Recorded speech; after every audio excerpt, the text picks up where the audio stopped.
Yeah, let's go ahead and dive in to this Elden Ring lore. I'm excited. First chapter is Outer Gods and the Greater Will. Here we go.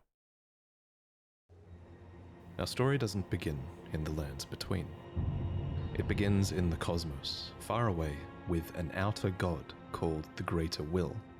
There are a lot of outer gods mentioned in Elden Ring. You can think of these kind of like the Great Ones of Bloodborne. What the They're fuck? distant beings, they're all-powerful, and they're quite unknowable by design. But many of these outer gods want to make their presence felt in the world. The Greater Will, maybe most of all. To this end, it sent a golden star hurtling towards the lands between. The Elden Star's incantation tells us that this golden star was bearing a beast, an Elden beast. The Elden Remembrance calls Final it boss. a vassal beast of the Greater Will. If you didn't know, a vassal is someone who holds land on behalf of their overlord. Obviously, this is fitting in this case, because the Elden Beast occupied the lands between on behalf of the Greater Will, and was a living incarnation of the concept of order. As such, this I like beast how he would lists later his become source. Let me the hide Elden this Ring. real quick. The Elden Ring itself is made puts up it of on the runes bottom. of power, some great, some small, that together represent a sort of logic for the world to follow. Actually, let me just move Thus, it. the Elden Ring represents order. The true nature of this order is a subject of constant debate and research undergone by fundamentalists. But two of the key fundamentals are the laws of causality and regression. You can think of the law of causality as cause and effect, where actions have consequences, and those consequences are new causes that branch So out pretty. into infinity. These are the relationships between things. Then there's the law of regression that states that all things eternally yearn to converge and return to their roots. Fittingly, then, the Elden Ring is housed within the Erd Tree, which towers over the lands between. But it's very important to stress that life in the lands between did not begin with the Erd Tree, the Elden Ring, or the Elden Beast. No, the lands between were occupied well before the Greater Will came. There were other beings here. Oh yeah, There were other death birds are factions crazy. here. There were other gods here. And there was even another great tree here before the Erd Tree. What the hell? And this is where a huge twist regarding the Erd Tree comes in. So, there are incantations in the game called Aspects of the Crucible. According to their descriptions, these are manifestations of the Erd Tree's primal vital energies. And I quote, "They are an aspect of the primordial crucible where all life was once blended together." But how could all life be blended together in the Erd Tree if the Erd Tree appeared after life existed? Well, there can only be one answer, right? That the Erd Tree is a parasite, and it took over a tree that existed here before. This ancient tree was called the Great Tree. So the Great What Tree the was fuck? almost certainly the location of this primordial crucible, and it must have been a very powerful primordial force for the Greater Will to have commandeered. It might even be the reason the lands between is important to the Greater Will in the first place. It also explains why spells and enemies related to the Great Tree's crucible would eventually be looked down upon. For example, the Knot Talisman is fashioned from a knotted vestige of the crucible, and it was considered a signifier of the divine in ancient times, but is now increasingly disdained as an impurity as civilization has advanced. Enemies related to the crucible are the Omen, the Misbegotten, and the Crucible Knights, and all three of them would be shunned, enslaved, or imprisoned. Those who speak for the Erd Tree don't want you to know its roots, so to speak. According to the spell, Protection of the Erd Tree, in the beginning everything was in opposition to the Erd Tree, but through countless victories in war, it became the embodiment of order. In Marika's own words, the Erd Tree governs all. The choice is thine. Become one with the order, or divest thyself of it, to wallow at the fringes, a powerless upstart. But the Greater Will needed more than a big tree. It needed loyal agents in the lands between. To this end, it has the Two Fingers, who are its envoys. The Two Fingers heirloom has a weird picture of them, but it reads, "Of course, fingers cannot speak, yet these are eloquent. Persistently they wriggle, spelling out mysteries in the air. Thus did we gain the words of our faith. These words are interpreted by the finger readers. These are the undying old crones that you would have found throughout the lands Yeah. between. They pass down the wisdom of the two fingers, or at least they used to. Your fingers, please, your fingers. I can read them. Most of them appear to have lost their purpose, and they're desperate to read your fingers and tell you annoying riddles, since their two fingers are likely dead. And yes, of course, there are multiple sets of two fingers. That's You would crazy. have found their corpses on the tops of the divine towers. Yeah. Atop these towers, you loot the fingers in order to activate the true power of a great rune. Specifically, though, you are giving benediction back to your great rune. You're taking a blessing back from the two dead fingers, essentially. This is just one of many blessings that the two fingers can bestow, and my point is kind of that the two fingers clearly have more than just influence. They have real power. Yeah, on I some thought level. those looked The like Greater fingers. Will needs these powerful envoys and agents because, while it's obviously incredibly powerful, it does seem limited by a few things. First is space. The Greater Will didn't come to the lands between itself, it sent an elden beast to do its bidding instead. Second is time. There is a moment later in the game where your pair of two fingers go still because they're forced to commune with the Greater Will for guidance. When they are finished, the fingers will again offer their guidance. But thousands, if not tens of thousands, of moons must first pass. No matter for me. But you, how will you ever manage the wait? So the Greater Will needs a physical manifestation of order. It needs envoys to convey its will, but what it also needs is a god. Introducing Marika the Eternal. I have this utterly enormous Holy mind map shit. of Elden Ring's lore. Holy and there's a shit. reason she's at the center. She's essentially the equivalent of Gwyn from Dark Souls, except unlike Gwyn, Marika didn't just crawl out of the dark and find power. To an extent, it seems like she earned it.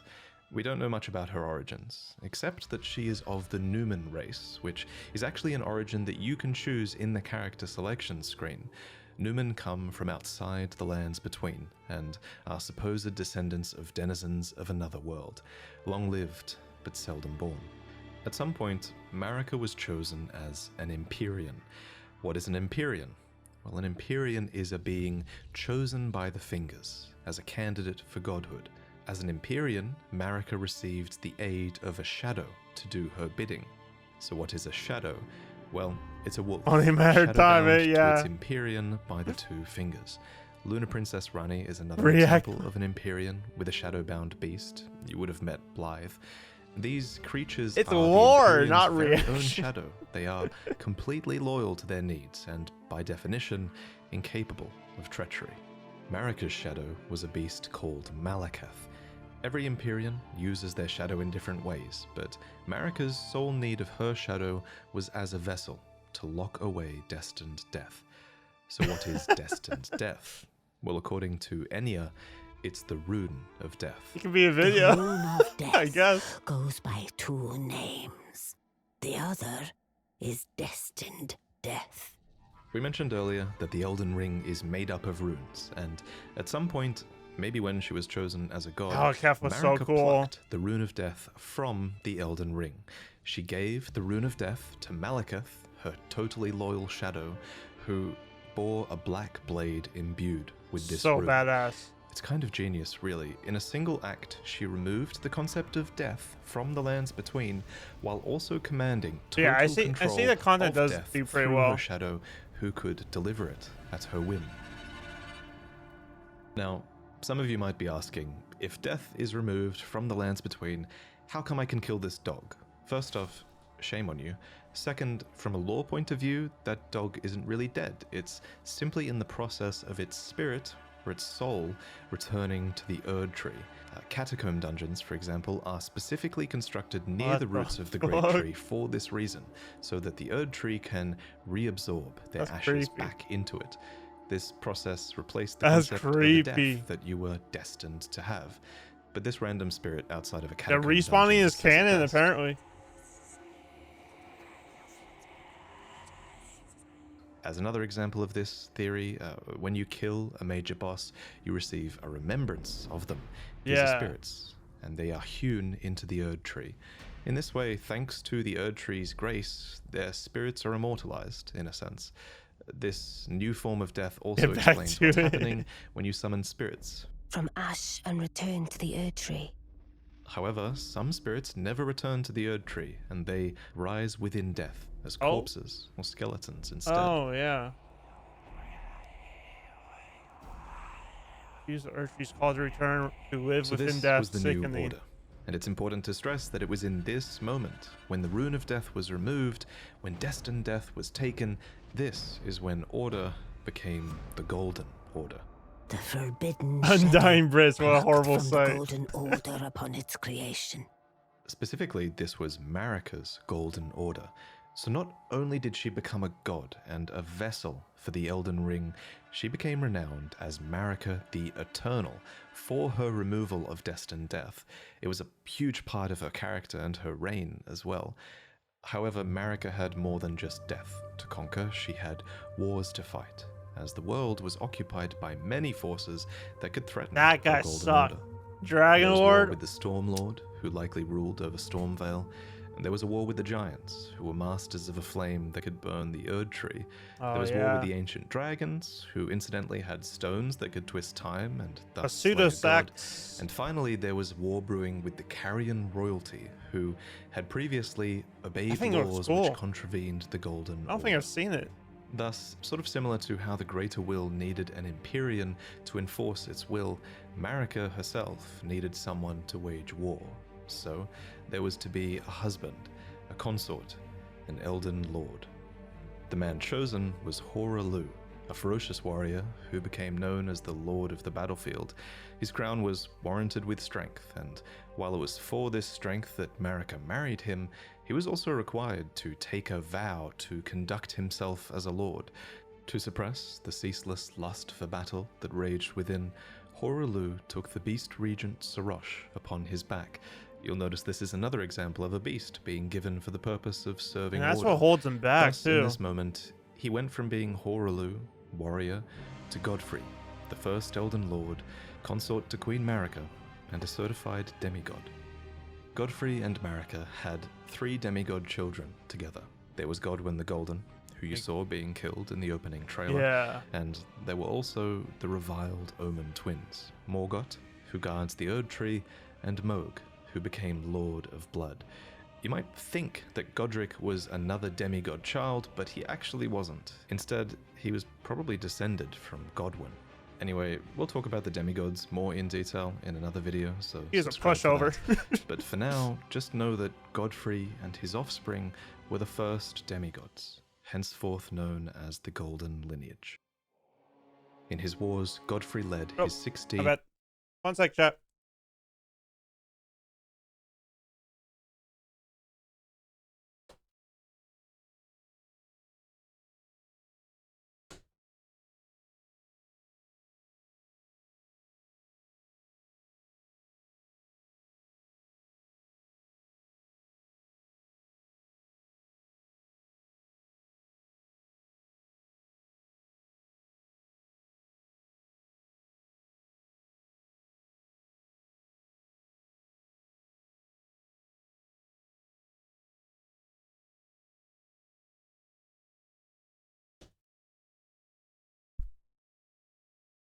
All this Elden Ring stuff makes you want to play, but you don't want to sacrifice your social life. Honestly, that's kind of fair. But I will say, it is one of the greatest games I've ever played. Crucible Knights into battle, who were named so for Yeah, they I'm so fought excited with for the Friday. primordial powers of the Erd Tree. Their incantations were aspects of the Crucible itself, and they likely fought giants, dragons, the Storm Oh, I Lord, just did this and last more night. It was kind of to hard. usher in their age, the age of the Erd Tree. In Marika's own words, hark, brave warriors. Yeah, it's my Hark, third my favorite Lord game Godfrey. ever. We commend your deeds. Guidance hath delivered ye through each ordeal to the place ye stand. DLC might make it move Put up the too. giants to the sword and confine the flame atop the mount. let a new epoch begin, an epoch glistening with life. Brandish the Elden Ring for the age of the Erd Tree. The Erd Tree would go on to be largely seen as a blessing for all of those in the lands between, especially those close to it in Leyndell, the capital city of the Erd Tree. The tree bestowed blessings. For example, the dew that dropped from its branches were like jewels. It loomed overhead as a constant reminder of order, and its roots reached far and wide, relieving many of the burden of death. In fact, Erd Tree burial was one of the highest honors a hero could receive. One by one, the previous factions of the world fell. The giants were put to the sword, and their fell god was killed by Marika herself. The ancient dragons broke down the walls of Leyndell, but met fierce retaliation. However, I think the House of the Erd Tree encountered the most trouble against the land to their southwest, Leonia. Here, the House of the Moon repelled their offensives time and time again. And I mean that literally, because there was not just one, but 2 wars fought here. And in both of these, there was no victory for the Golden, nor for the Moon. And I suspect it was probably because of these lobsters. These damn things can snipe you from like a mile away, and it's bullshit. Actually, it was probably because of the Carrion Knights, who, according to their weapons, were able to wield sorceress battle skills, and despite numbering fewer than 20, this power made them a match for even the champions of gold in battle. These enchanted knights were anointed by the Lunar Queen, a young astrologer who went on to establish the House of Caria as royalty in this land. With her bewitching lunar magic, she won over the Academy of Raya Lucaria, where glintstone sorcery was studied, and united the Carian royal family and the learned scholars of Raya Lucaria defended their home from the golden aggressors. At the head of this great golden army was Radagon. Lord Radagon was a great champion, possessed of flowing red locks. He came to these lands at the head of a great golden host when he met Lady Renala in battle. These 2 champions clashed, fell in love, and joined their houses. That's Radagon crazy once to me. cleansed himself with celestial dew, repented his territorial aggressions, and swore his love to Renala. The order of the Erd Tree and the fate of the moon. That's just were crazy to conjoined, me. and all the wounds of war forgiven. They go from fighting in a war against each other to getting married. It's not too odd, all things considered. As with most From Software games, sorcery and faith are just 2 sides of the same coin, and both of these powers stem from the cosmos. Radagon and Renala were known to have 3 children together.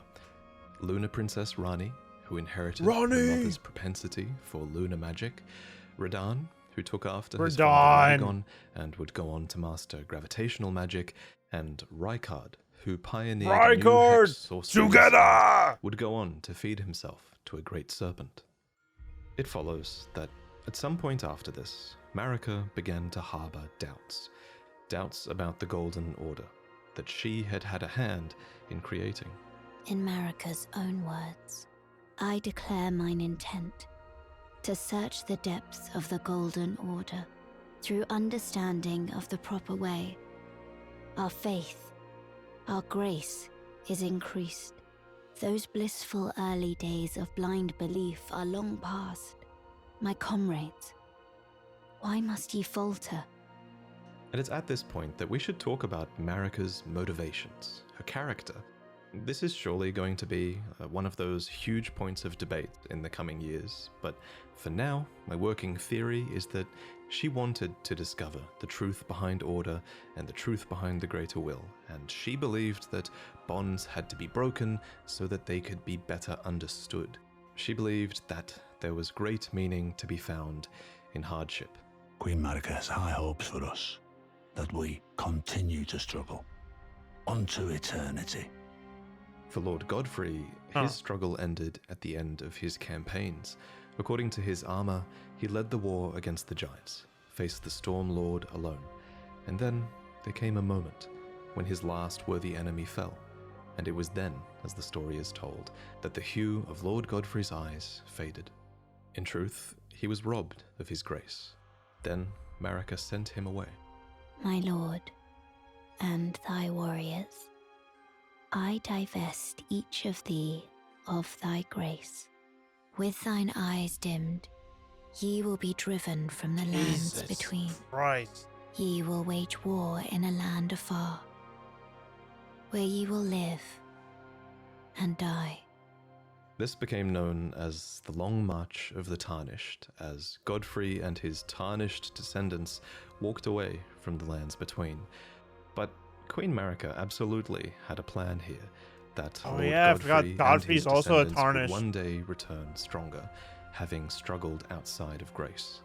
Then, after thy death, I will give back what I once claimed, return to the lands between, wage war, and brandish the Elden Ring, grow strong in the face of death.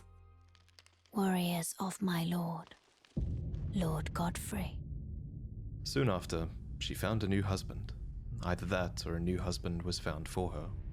When Godfrey, first Elden Lord, was hounded from the lands between, Radagon left Rennala to return to the Erdtree capital, becoming Queen Marika's second husband and king consort, taking the title of Second Elden Lord.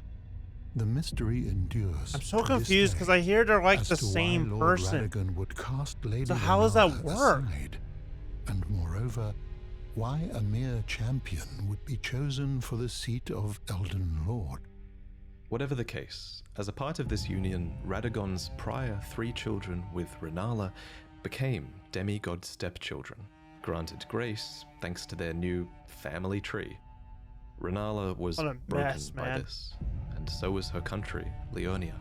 The Queen's set reads, when Rennala, head of both the Academy of Raya Lucaria and the Carian royal family, lost her husband Radagon, her heart went along with him, and then those at the Academy realized that Rennala was no champion after all. In the wake of Radagon's betrayal and Rennala's poor judgment, Leonia struggled with civil war, with the Academy of Raya Lucaria on one side and the Carian royals on the other. I don't And really it's here, blame her for during staying the age in of there. the Erd Tree, that Luna Princess Rani, daughter of Rennala and Radagon, stole a fragment of the Rune of Death. It happened during the golden age of the Erd Tree, long before the shattering of the Elden Ring. Someone stole a fragment of the Rune of Death from Malekith, the Black Blade. As mentioned previously, Malekith was Marika's shadow, and he had sealed destined death in a black blade. Then a fragment, only a fragment, of this Rune of Death was stolen. And once this happened, Malekith went a step further in protecting destined death. He bound the blade within his own flesh, such that none might rob death ever again. Yeah. It was too late, however. This fragment of the Rune of Death was used immediately, that night, to kill a demigod, Marika's own son, Godwyn the Golden. That was the first recorded death of a demigod in all history, and it became the catalyst. Soon, the Elden Ring was smashed, and thus sprang forth the war known as the Shattering. Now, there is a lot of really credible evidence that Marika was behind this plot to have a fragment of the Rune of Death stolen. There's also a ton of evidence that Marika is behind the entirety of your tarnished quest, but we'll talk about that in another video. For now, all you really need to know, in terms of the timeline at least, is this. After the marriage of Marika and Radagon, and after a fragment of the Rune of Death was stolen, Marika went on to shatter the Elden Ring, and Radagon attempted to repair it, to no avail. The Elden Ring had been broken into runes, some great and some small. You know, it's said that Lord Radagon harbored a secret. A famed sculptor of the Erdtree capital was once summoned to render Lord Radagon's likeness in giant stature, when he glimpsed the skeleton in Radagon's closet. And as such, it's said the great statue harbors his secret too. Of course, the huge twist in So Elden Ring wild. is that Radagon is Marika, Yeah. or depending on what you believe, he became her, for she knew it was going to happen. In Marika's own words, O Radagon, leal hound of the Golden Order, thou art yet to become me. Thou art yet to become a god. Let us be shattered, both. Mine other self. You can tell when From Software is keeping something a little bit open-ended, and of everything in Elden Ring's lore, this will also go on to be one of the biggest unknowns as we move forward. For example, Definitely. the wording, "thou art So yet confusing. to become me," reinforces that Marika and Radagon were two separate entities before the Shattering. However, in contrast, there is also evidence that Radagon was always part of Marika. For example, Enya says that The demigods are each and all the direct offspring of Queen Marika.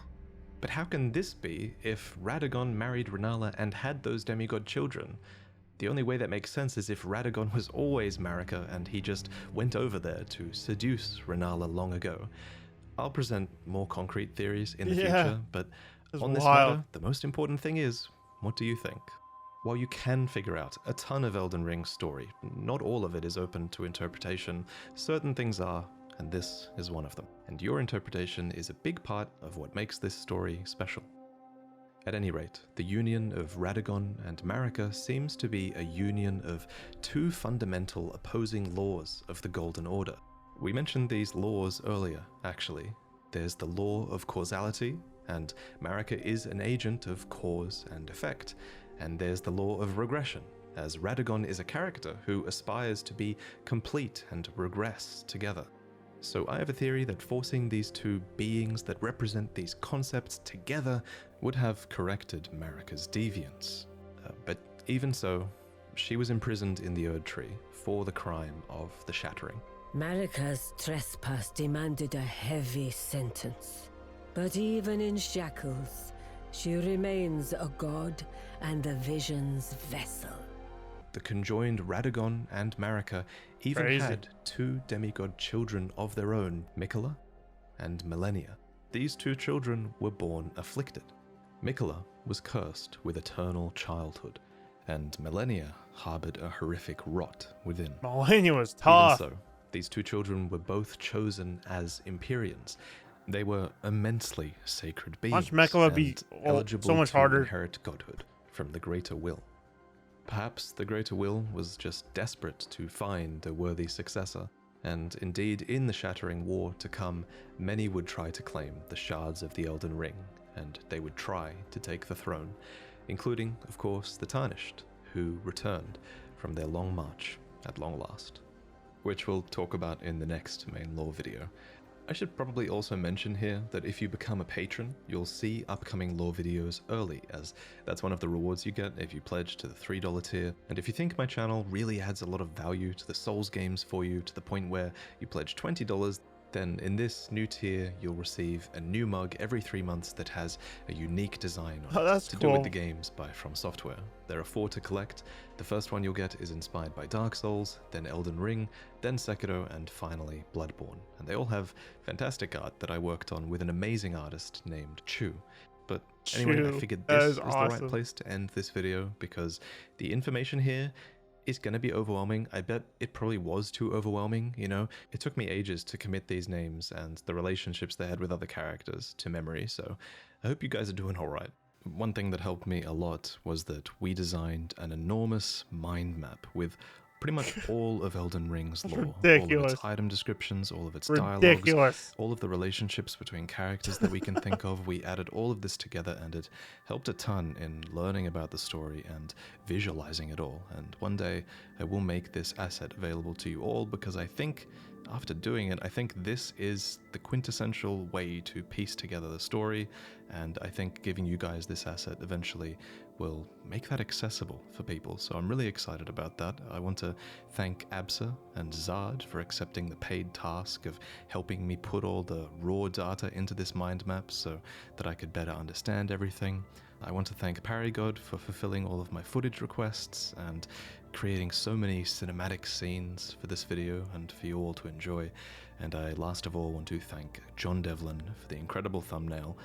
And of course, thank you for watching. There are some really exciting things ahead, and I actually believe this might be the best story that From Software have ever put together. It's really think good. not only are there so many amazing item descriptions, but so many of them are impactful. There are so many moments where you piece together the story and have like a eureka moment, and I'm enjoying it so much. But now I'm gonna go and play the game a little bit because I've been editing this video for too long. So, see you next time. All right. The demigods are each and all the direct offspring of Queen Marika. There was Godwyn, Morgoth, Mohg, Radahn, Rykard, Rani, Mikola, and Melania, Blade of Mikola. Melania, Blade of Mikola. Melania, Blade of Mikola.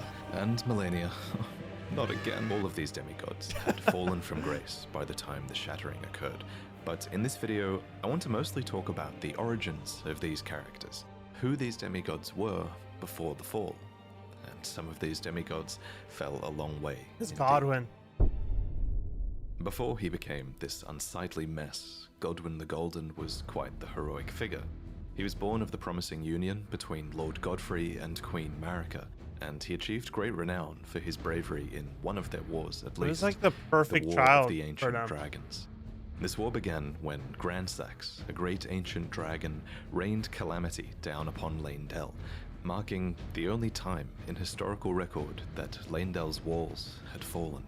It's not clear why Grandsax first attacked, but fortifying themselves against lightning, the Knights of the Erdtree weathered his assault and Grandsax was defeated. However, this was only the beginning, and a bitter war against the ancient dragons was to follow. During this war, the Erdtree Sentinels had an epiphany Tree that Sentinels. the only way to truly protect the Erdtree was to become dragons themselves. And so, And despoiling draconic the tree corpses sentinels. of their foes, the grotesque sentinels served the Erdtree, but fought with the claws of the enemy instead. In the end, the ancient dragons were routed once again. In a graveyard of swords by the Stormcaller Church, the end of the war is commemorated. Here, we learn that during battle, Godwyn the Golden defeated Fortisax, called the mightiest dragon of them all. However, he did not kill Fortisax. Instead, he befriended him. And it was in this act I never that got the to fight powers this of one. the ancient dragons truly became a part of Leyndell. After Connected all, to a only quest, those though. loved by dragons can survive the ordeal of cladding their bodies in lightning. So, from an unlikely friendship, an ancient dragon cult was born in the capital city, and the Knights of Leyndell learned to worship the dragons Cult? and wield their lightning. Lanciax, sister of Fortisax, even took human form to better commune with the knights. It was officially decided that the worship of the ancient dragons did not conflict with belief in the Erdtree, and it was all thanks to Godwyn, commander of the dragon's golden lightning, and a true child of the golden lineage. But now, let's talk about Morgoth and Mohg, the Omen twins, who were also born I of love Godfrey and Mohg. Marika's golden lineage. Such a good First, boss. what is an omen? Well, to put it simply, an omen is an accursed child seen as impure, as they are born with horns on the body and face. When this happens, the correct thing to do, culturally at least, is to cut off the horns of the omen, an act which usually causes them to perish. It's pretty messed up. But Damn. some omen do survive this process, and some omen are even given a cleaver, crafted specifically for them and awarded as a tool of war, although these weapons are bestowed with a readiness to take them away. It looks like We Radahn's find one blade. such omen in an Erdtree camp upon the Altus Plateau.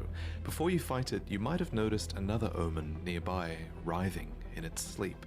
It's said that omens see evil spirits in their nightmares, and I think this omen is dreaming, haunted by the vengeful spirits of its accursed kin. This brings us to the Omen Killers, who are horrifying butchers of twisted conscience. They wear these horned masks that make a mockery of the Omen's nightmares, and Jeez. these butchers hunt the Omen and amputate their horns. The first Omen Killer was named Rollo, a famous perfumer who had to imbibe a physic to rid himself of emotion so that he could better perform his tasks. Remember, it seems many Omen have their horns excised when they're very young.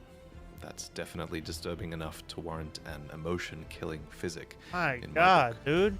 However, if the Omen is born of royalty, then their horns are not cut off, but the omen is kept underground, unbeknownst to anyone. That's why we and find them in the imprisoned for eternity. sewers.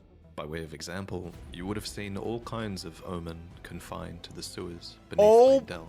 But that's why cool! are omen considered to be accursed in the first place? Some of them are clearly intelligent, so what's inherently wrong with being Oh my born with God, horns that's and great sick. strength?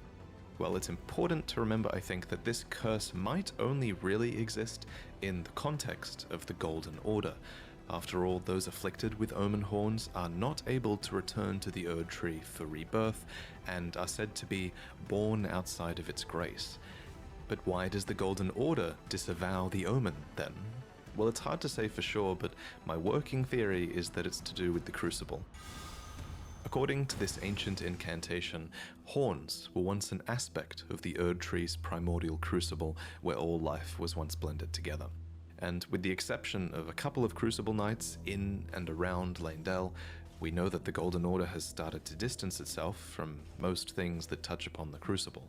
While things like horns, knots, feathers, and scales once grew on the human body and were considered signifiers of the divine, now they are disdained as impurities as civilization has advanced. We learn this from the knot, scale, and feather talismans, all of which are guarded by omen or dropped by omen killers, no less. Unfortunately for the Order of the Erd Tree, these once divine impurities seem to crop up in some births, whether they like it or not. Almost like it's a genetic trait, as if it touches upon the crucible at the root of the Erd Tree.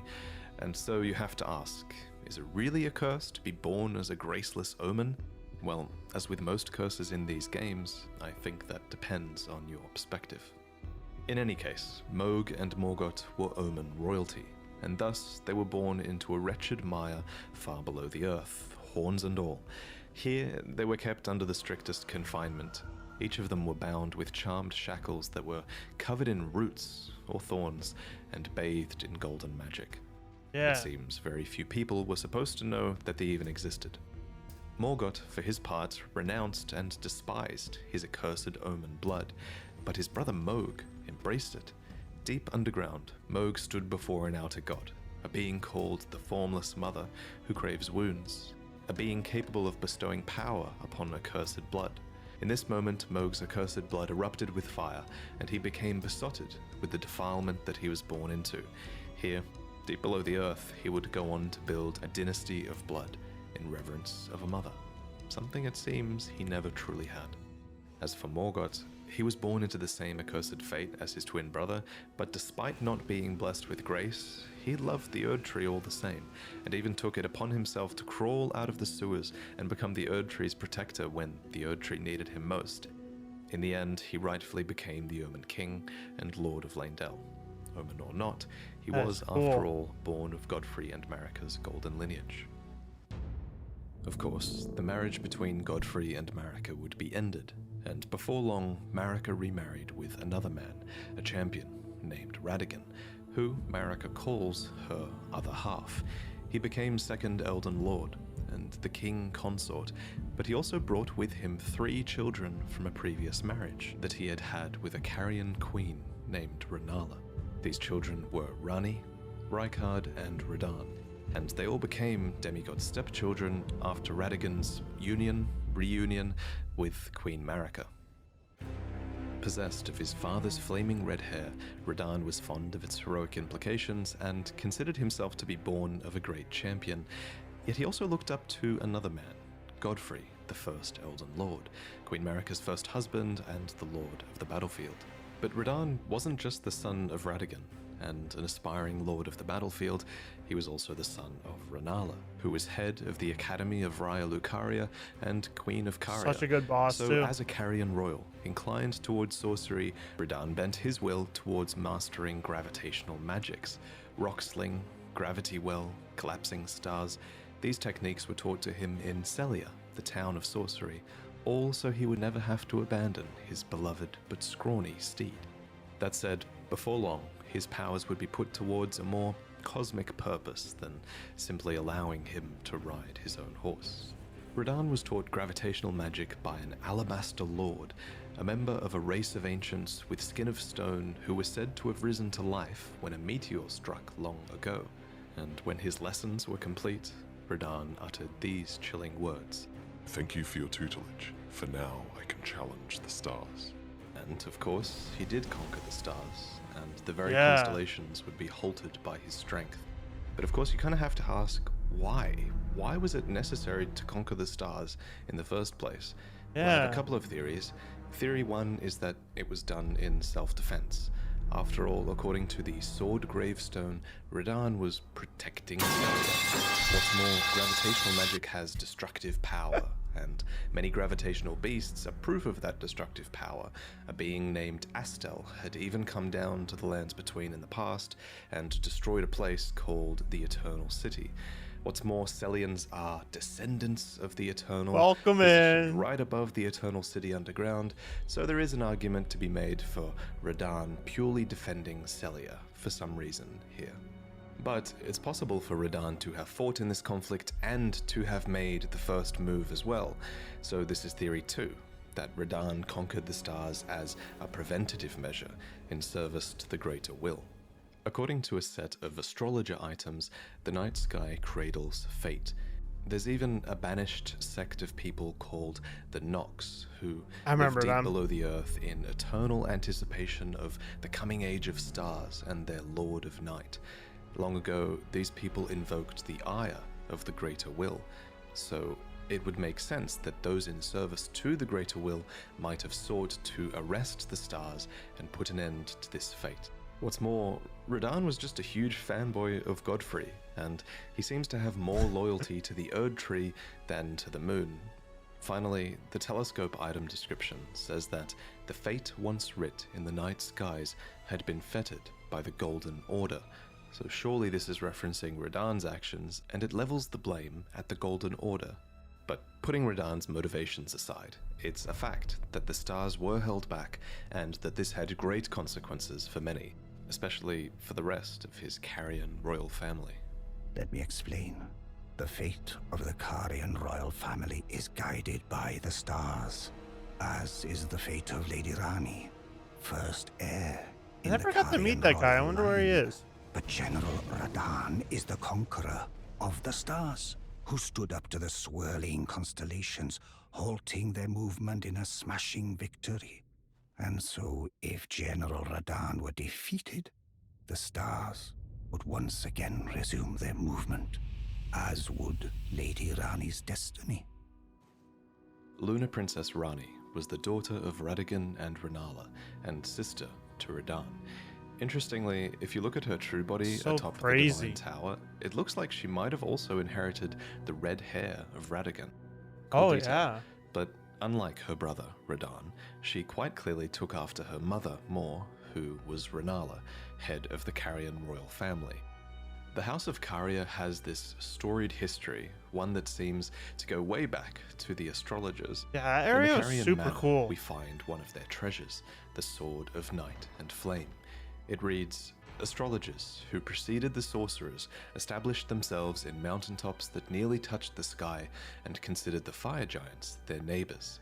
Renala herself was an astrologer, always chasing the stars in her youth. Then she met the full moon, and in time, the astrologer became a queen, establishing the House of Caria as royalty.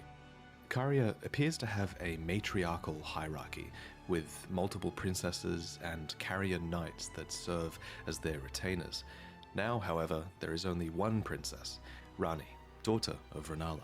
And at the time of her birth, she would have been set to inherit quite a lot of power indeed, for the Carian royal family was at its height, and her mother was not only queen, she was also head of the Academy of Raya Lucaria, having bewitched them with the enchanting power of the full moon. Leading the young Rani by the hand, Renala guided her daughter to a meeting with a moon of her own. What Rani beheld was cold, dark, and veiled in occult mystery. A dark moon, a sort of twin to Renala's own full moon. You can even see both of these hanging in the sky if you stargaze from the heights of the Moonlight Plateau. So cool. Another who guided Rani was a character called the Snowy Crone, who the young Rani encountered deep in the woods. When you look at Rani, it's actually the likeness of this snow witch that you're seeing, as the doll that now houses Rani's soul was modeled after her, probably as a sign of respect. Clearly, Rani looked up to this mysterious woman. She became Rani's secret mentor, and she even knew about the Dark Moon, teaching the young Rani to fear it as she imparted her cold sorceries. So, what do these moons represent? It's just a theory, but I think the moons kind of act as guides. A game the lost theory. Black moon of Noxtella, for example, was the guide of countless stars. What's more, Rani and Renala were heavily influenced by their moons. Renala's moon bewitched the academy that she became the head of, and Rani's dark moon, for its part, also imparts wisdom and leads a voyage in the Age of Stars ending. They could even be outer gods. And yet, So for all of this pretty. guidance, Caria and Leonia as a whole have experienced steep decline. Radagon betrayed the House of the Moon. Radahn locked the stars out of motion. The Academy town is flooded to the north. Caria has been ruined in the west, and the stars and moon have gone their separate ways. Nevertheless, Rani, last princess of Caria, remains, carefully setting new plans into motion. Sibling to Rani and Rykard. Radahn was a man named Rykard, who was lord of the Volcano Manor. There is evidence that Rykard was friendly with his siblings. He conspired with his sister Rani later on, and there's even a portrait of Radahn hung in the Volcano Manor, as well as a portrait of Rykard himself before the fall. Item descriptions mark Rykard as stern, ambitious, heroic, and blasphemous. A part of this blasphemy was he is the opposing Lord of Erd Blasphemy. Tree, which actually drew many knights to his banner, for Rykard believed in taking by force, just as the gods did, and clearly many believed that he would usher in a new age. The armor set of the Gelmir Knights reveals to us what were once very loyal soldiers. The crest of red feathers are there to symbolize Rykard's pedigree as Lord Radagon's son, and the emblem upon their chest piece represents a lord who had lofty ambitions. However, as Rykard delved into the that ancient area is secrets kinda of Mount nuts. Gelmir, he came across the immortal Great Serpent, an ancient deity that aligned with Rykard's ambitions. And so, Rykard fed himself to the Great Serpent so that he might devour, grow, and live eternally. Alas, this was too much for his knights, and they believed that their master's heroic ambitions had degenerated into mere greed. So they searched desperately for a weapon with which they might halt their lord, and they found it too. The immortal serpent had lived for a long time, and so there was also a weapon to kill it that had been designed long ago as well. Oh. A serpent hunter. But it was too late. As the That's lord why it's lost his there. dignity, so too did the knights. That's lose why it's their just master. sitting there. Not that it bothered Rykard. Now we can devour God together. Next, we need to discuss Millennia and Mikola. These two were twins as they were born. No, Rykard kids. Anyway, as you know, Radagon's marriage with Renala did not last. Afterwards, he returned to the Golden Order and became Queen Marika's consort. But what I haven't yet mentioned is that, together, they were blessed with two demigod children, the so-called twin prodigies. Now, in the last lore video, I briefly proposed that these two twins were born after the Shattering, after Radagon and Marika had merged together to become a single god. However, I've since changed my mind. I think Millennia and Mikola were clearly born before the Shattering. There's just so much proof that these two twins were a force that were influencing the world long before the Shattering took place. Anyway, both of these twins were born afflicted. Specifically, in the Japanese text, it's said that their births were vulnerable. Mikola was born afflicted with eternal youth, and Millennia, for her part, was vulnerable to rot. Interestingly, Millennia's scarlet rot is actually an outer god. This outer god, like many others in the game, seems to have an Makes order sense. that She is becomes able the to be goddess imposed of on the rot. world via an Empyrean vessel, and Millennia was that vessel. And while the scarlet rot is pretty terrible, you can sort of argue that it's got a beauty to it. According to Gowry, the order of rot is resplendent. It's a cycle of death and rebirth. kind of like the lotus flower, which is a flower that blooms anew, beautiful and fresh So from mud. pretty. I actually have art of this flower hanging in my home. I always love the symbol of it. I Yo, actually have lots of art hanging now. that's And I'm going sick. to talk about all of this artwork that you can buy at the end of the video. Anyway, so Millennia the Empyrean was vulnerable to and afflicted by the Scarlet Rot. There was said to be no cure to this, and while fire and consecration seemed to be somewhat effective at warding it off, Millennia would slowly lose her physical self to the rot. Interestingly, old legends of the Scarlet Rot have persisted in the world for generations, and we learn more about the Rot God from the Blue Dancer charm. The dancer in blue represents a fairy who, in legend, bestowed a flowing sword upon a blind swordsman. Blade in hand, the swordsman sealed away an ancient god, a god that was rot itself. Specifically, this god was long ago sealed away in the stagnant water that is downstream of the Ainsel River underground. And wherever rot appears, the kindred of rot appear as well. These are pests and servants of I the rot. hated those things. Now, in the current age, these are servants Things that have suck. been forsaken. I by hate 'em Millennia, so much. who is their new goddess. So, this blind swordsman with the flowing curved sword actually went on to become Millennia's mentor. So, technically, it's him that we have to blame for this goddamn attack. Oh, The prosthesis fuck wearer, you, Elden, man. tells us more. A talisman engraved with a scene from a heroic tale. Why'd you have to Go teach her born that? into the accursed rot. When the young girl encountered her mentor and his flowing blade, I hate she gained waterfowl. wings of unparalleled strength. Millennia's ridiculous attack is called the waterfowl dance. Yeah. Aesthetically, it makes sense that, flowing waters would counter the effects of rot. For just as still waters turn foul, stagnation turns to decay. Thus, warriors must remain ever drifting. And indeed, Millennia does resist the call of the rot. There's a lot of evidence that she's not really a willing vessel, but through sheer will and sense of self, she resists the rot. And only when she is truly pressed in battle will she abandon this will and bloom into the goddess within. Millennia's first bloom was during her fight against Radahn, and releasing her Scarlet Rot was a last-ditch effort that would forever taint the land of Caelid and cripple Radahn. So, whatever she was fighting for in this fight against Radahn, I haven't seen this. somehow it was worth this terrible act. Holy shit. In general terms, at least, it's clear that Millennia was fighting for her brother. Apart from the times where she relapses into being the goddess of rot, she is known as the Blade of Miquella. She actually goes to great lengths to tell you this. I don't know if you heard. Despite being the toughest boss in From Software history, she's actually fighting for his right to godhood, not her own. In Millennia's own words, her brother Miquella possesses the wisdom, the allure of a god. He is the most fearsome Empyrean of all. For his part, Miquella did a lot to earn his sister's dedication, not the least of which was inspiring her armor and a prosthetic of unalloyed gold. And it's not just his sister that loved Miquella, many people did. The Bewitching Branch is an item that you can use to turn enemies into temporary allies, and it reads, What? Indeed, he has learned very well how to compel such affection. I didn't know For his that. father Radagon, Miquella fashioned and gifted to him a fundamentalist incantation called Triple Rings of Light. Radagon then returns the favor, gifting back an incantation called Radagon's Rings of Light.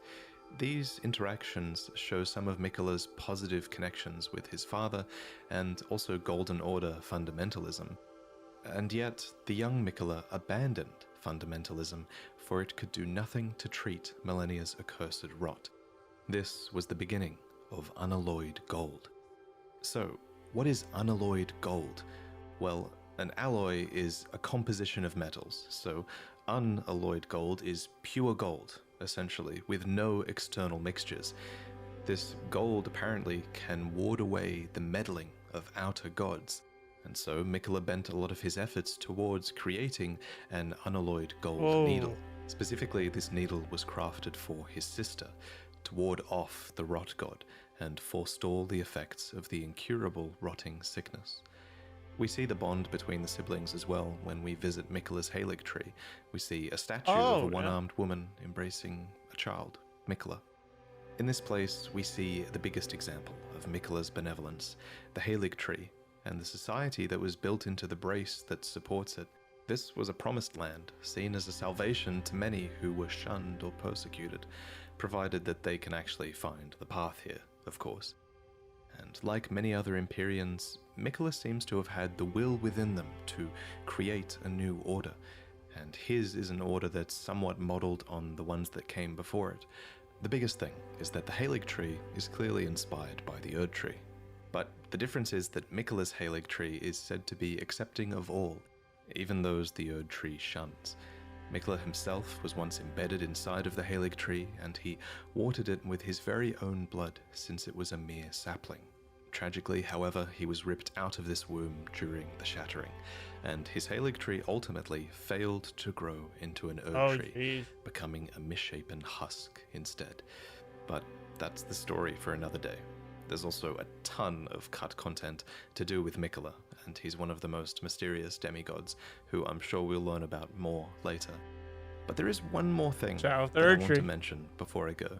It's kind of one theory I had during the making of this video. So, Miquella and Millennia each have their own butterflies.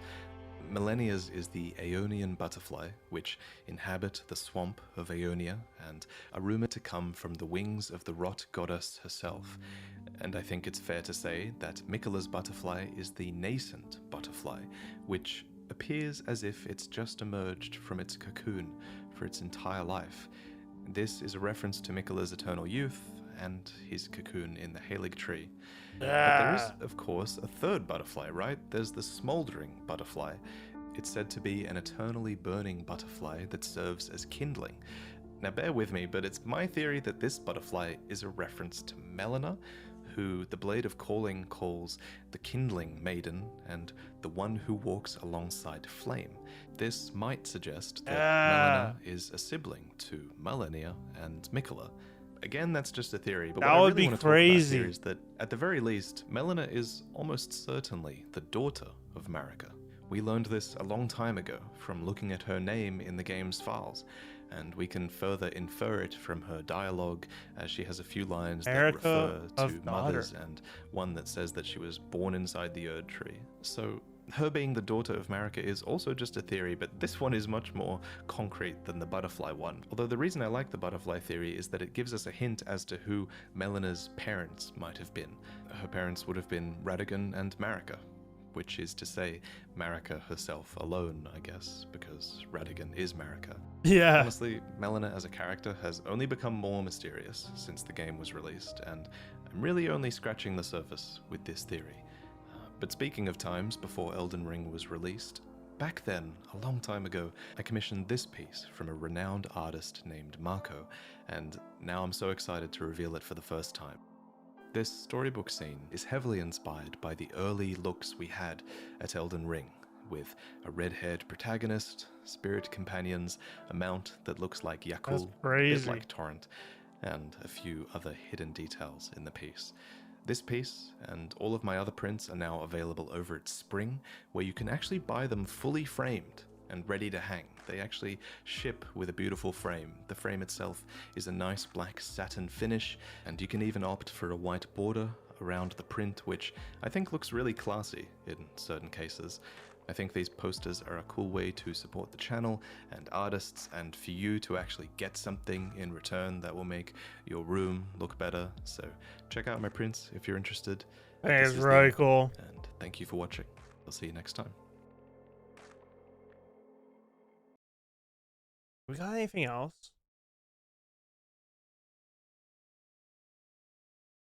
Yeah, I don't know.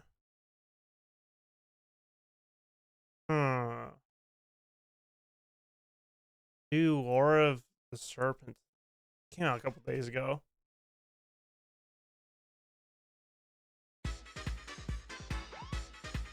Lore of the Dragons. Shadow of the Erd tree stuff, but I feel like I don't want to do that yet. I want to be mostly blind for it.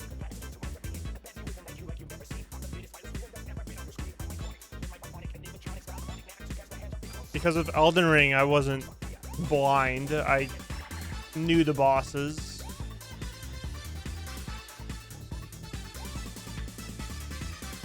Let's see. Millennia War, maybe? That's kind of sick.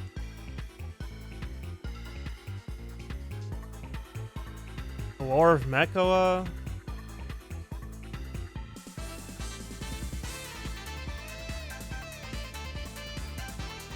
There's so much. There's so much.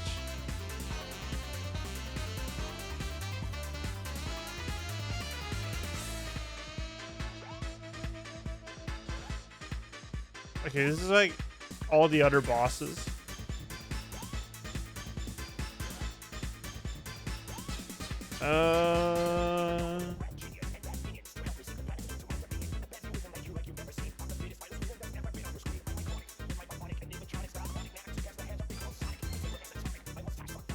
I don't know. That's probably it. That's probably it.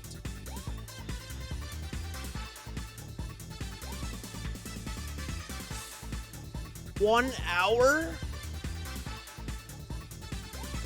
Jesus. That's nuts.